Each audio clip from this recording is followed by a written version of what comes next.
Welcome back. So after all of the hard talk, let's relax a bit and serenade you with some cool gospel tunes. And of course, just before we get to that, let's get to the man behind the music. Ladies and gentlemen, welcome with us British gospel musician Neil Hugh Robinson. Good morning, sir. Thank you for joining us on the program.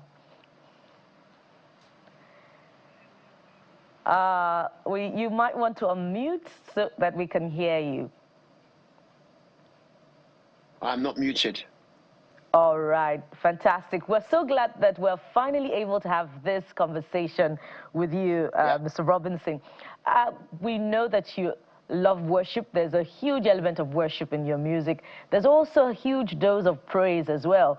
But what many may not know is that you have Caribbean roots. I'd like you to talk to us about that, and of course all of the influences that shaped your music, and you play the guitar as well. So talk to us about some of your roots. Well, my roots are very much in the Caribbean. My parents are from the Caribbean. They came over to the United Kingdom as part of the Windrush generation. They called it the Windrush because it was called a Windrush because of a boat called the Windrush. So, and obviously I was born here in the UK, and my earliest accounts really were my mother played piano and my dad played guitar. So, but then my mother died when I was 5 years old. So I think I wanted to be like my dad. So I picked up the guitar and started to play and just play and play and play. So that's my musical roots, but most certainly, very much influenced by the sounds that were in the UK, the rock sounds of the 60s, you know, with Eric Clapton and Jimi Hendrix and all these kind of guys.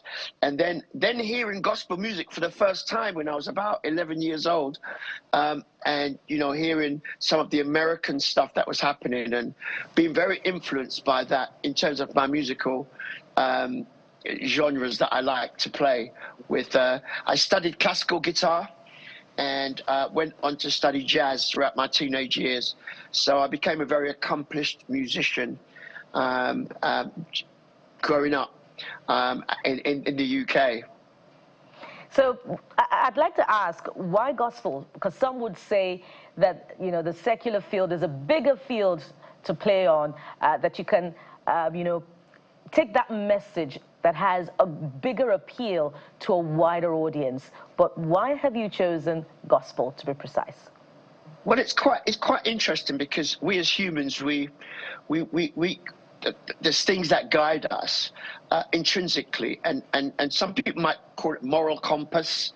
You know, there's things that you won't do because your morality you know, won't allow you to. There's certain conversations you won't have because the way you grew up or whatever. But for me, faith became very much a part of my life, because this Windrush generation in the UK, one of the issues that happened was the black folk that came to the United Kingdom weren't totally accepted by the white people in this country. So they formed their own churches and they formed their own communities, faith communities. And it's this faith community that really impacted my life, not just morally, but spiritually, as I began to walk out my faith. So my faith has been the real deciding factor for where I go. Obviously, I played some mainstream music and I played for some well-known artists. I was music director for the likes of Gloria Gaynor, I Will Survive, Shaka Khan. I was playing for various people in the mainstream market. But there's something about my faith that was really speaking, and I wanted to find the vehicle and the avenue to continue doing that. And that's why my faith became a really, really big part. My music became the vehicle to carry that faith. So no, we always like to walk through the minds of creatives, because creatives have some kind of a very complicated mind because of the work they do. So maybe you walk us through your thought process on how you create music. Some will say things just happen to them supernaturally. Others will say they need to hear a keyboard. Others will say the drum beat. Others is occasions of life. What exactly, or is yours just a hybrid of everything in between? Actually, you touched the word that I was going to use. You're way ahead, right? It's a hybrid because as a musician, growing up with music all my life, traveling the whole world, there's lots of things that inspire me.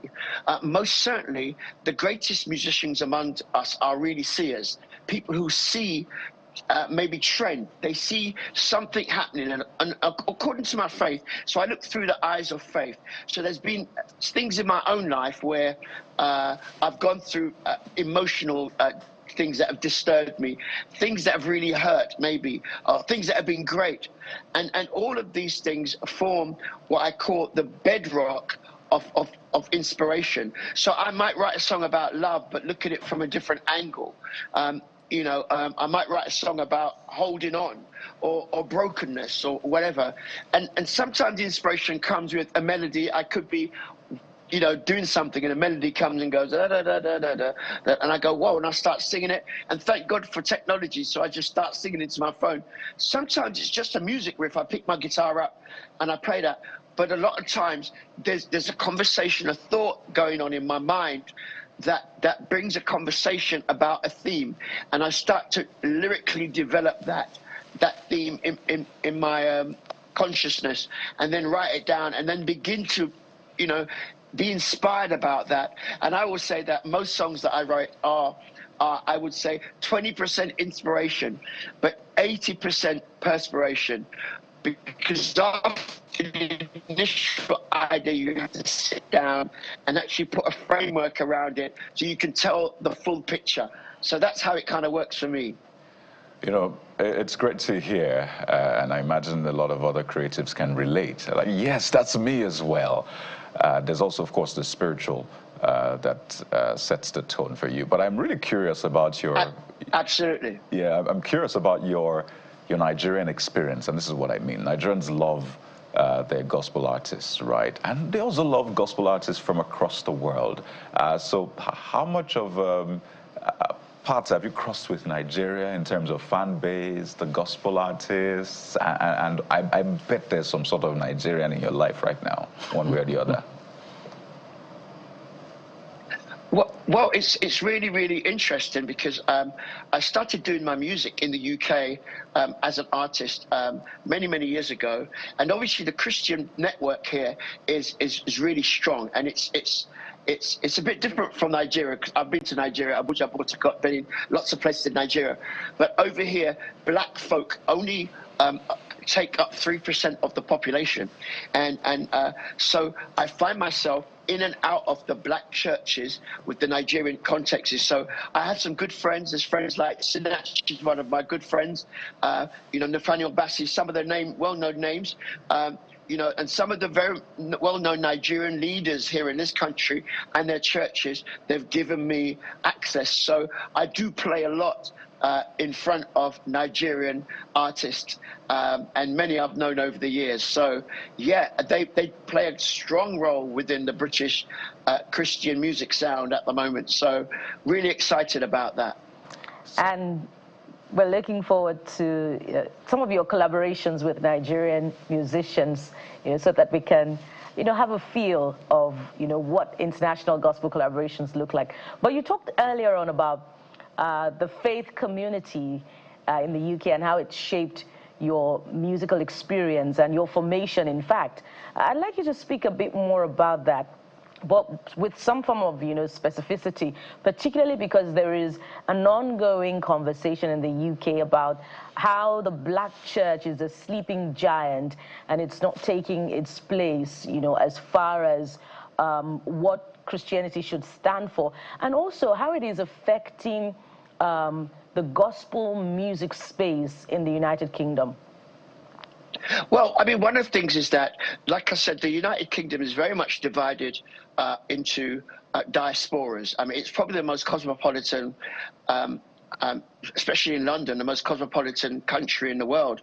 There are people here from all over the world, and each of these people, like I'm part of the Windrush, which is very much a Caribbean thing. They gather in this nation and they gather together. Birds of a feather flock together. So there is a sense where we might call the black church very much different from blackness anywhere else in the world, because black folk the churches from Kenya that I hear, the churches from South Africa that I hear, they all bring part of their cultural heritage to what they do in worship. So it's really, really an exciting place. So people say the black church is a sleeping giant. I beg to kind of differ. I think the black church is waiting for those moments of unity where it can all come together, all the diasporas come together and form a solid sound. But the problem with that sound is that sound cannot be Caribbean, neither can it be Nigerian, neither can it be Kenyan or South African or Ugandan or Zimbabwean. It's got to be a new sound that is formed from everyone coming together, because real sound is not a musical expression. Real sound is a revelation, and that's how I put it. But when we all come together and reveal Jesus, because that's part of our message, our faith is to carry Jesus, what happens, it forms something very different than what you hear in Nigeria, very different from what you hear in America, very different from what you'll hear in other parts of the world, because it's almost like the amalgamation of all of our faith, how we see God through our culture, through what we experience, and when we bring it all together, it forms something very new. So I'm really excited about gospel music in this country and what it's doing. It's still carrying the most important message in the world, and that's the message of Jesus. And that's how I look at it. So it's not a sleeping giant, but there's a stirring that is starting to happen now, and we're really excited about that. All right, so Noel, we can't have you here on the program as we wind down without allowing you to do your thing, maybe do a song or a performance. One of your best lines that you would like to share with the rest of the world right here on the program. Is that something you can do for us? I can do a cappella if you want. Yes, I can do that. We're good for it. It's Friday, so let's just take it away. Okay, well, one of my favorite songs is a song on my latest album, and it's called Breaker of Chains, and it simply goes, I know the breaker of chains, unbreakable chains. I know the breaker of chains, and he knows my name. I know the breaker of chains, unbreakable chains. I know the breaker of chains, and he knows my name. Fantastic. How's that? Beautiful. Great. Beautiful. And his name is Jesus. Yeah, absolutely. So we must thank you so much. Bukola Kayode, you got anyone for him? Well, I could just ask you to sing. Harmonize. I think it would be great. It's been a pleasure having you on the show. I know there's been this talk around how the music scene has changed quickly. Are you struggling? I know you're not struggling, so let me ask, how difficult is it to break into this new listener base? Because it's more younger people. You have to dance on TikTok. You have to do a lot of things on TikTok. How is it for you? I love those questions, because obviously I come from an era where there was no social media, wasn't the big thing. You had emails and people showed up to your concerts.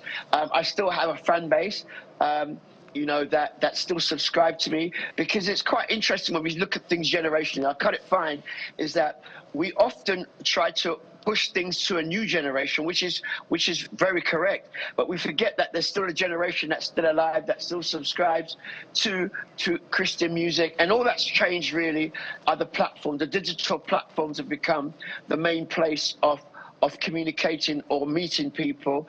So yes, it's been a little difficult, but we're getting there. I'm really excited about all the things we're doing. So you can always find me on YouTube, Spotify, you can find me on TikTok, you can find me on Facebook. Some people say Facebook is out, but hey, I'm still meeting people there. I don't know, you know, I was very young when MySpace came in, and MySpace is dead and gone, so I have no idea. My remit is just to create the music that really speaks life, that really speaks hope. And I know that people who need that hope and need that life will gravitate to it. So please look out for me, Noel Robinson, UK. And I hope to meet you guys sometime in Nigeria again. Yeah, so, we're looking forward to it. you guys. We're looking You guys forward to it. And tell them, an amazing job. Thank you. Tell them the social media platforms are not just for the Gen Zs alone. They're also for the bloomers. Mr. Robinson, your faith, joy, and of course conviction are quite infectious. Thank you so much for infecting us with some joy this morning. We've been talking with British gospel musician Neil Hugh Robinson. So catch up with him and his music on all social media platforms. Thank you. There's more to come as far as music is concerned on the program, and this time we'll just maybe adding a little comedy to it. Stay with us, we'll be right back.